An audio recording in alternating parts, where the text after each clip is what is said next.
So guys, here I am. I'm going to cook beans. Abagyo beans. Like this. Oh, did you say that? So guys, ito po ang lutuin ko ngayon. Recipe ko ngayon. Saka with pork chop. Yan po. So, ito na yung mga lamas ko. Sibuyas, atsal. Tapos, ito, bawang at saka tomato. Ayan po. Oh, iwain ko po yung mga ang bawang naka-slice na. So, so ngayon, i-prepare na natin ang ating kagamitan like this. Ano ito? Yeah. Fry pan. Ayan po. Okay, guys.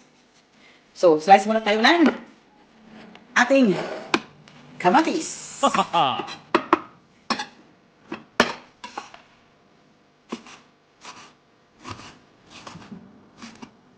See? Okay ang kamatis, kaya isang kamatis lang gamitin ko.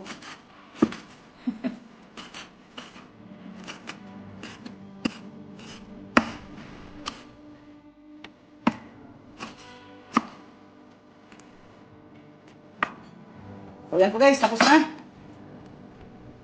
So, yan po guys, nagigisa na tayo ng lamas natin. Yan po yung bawang. Tapos, sinabay ko na sila, tapos ito sibuyas. Tapos ito yung kamatis. Yan. Hindi natin halo yung anong sa sibuyas, yung... Okay, alright.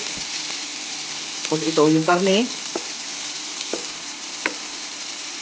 Yung karne na mayroong kunti taba. Lagyan natin ng salt.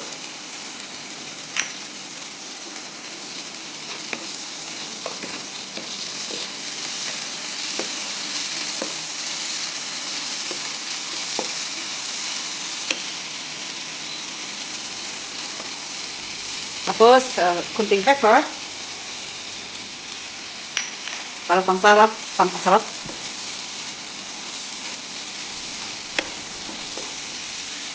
Tapos lagyan natin ng mix na ito, bula-bula na chicken.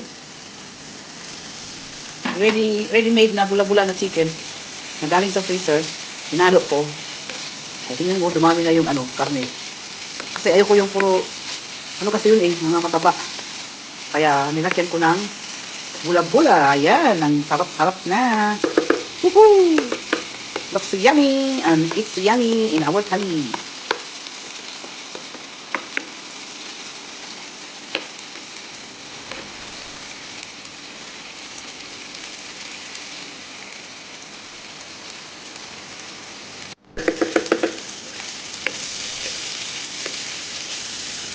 Halu-haluin. Kasi ilagay natin yung... Ayan po guys.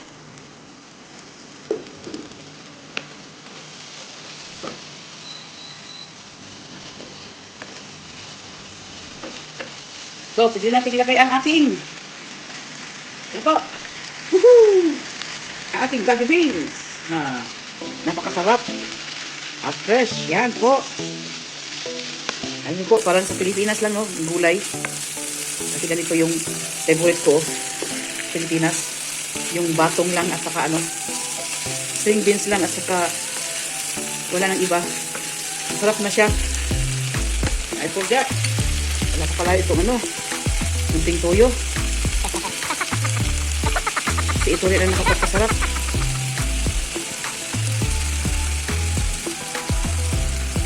Inubos ko na lang kasi, wala nang laman. Wala siyang laman. Kaya sinagad ko na lang. Hey guys, so yummy.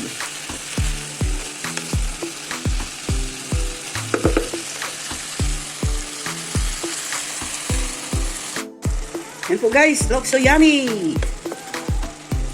Good for the tummy, vegetables. With pork chop and chicken bula-bula. Okay.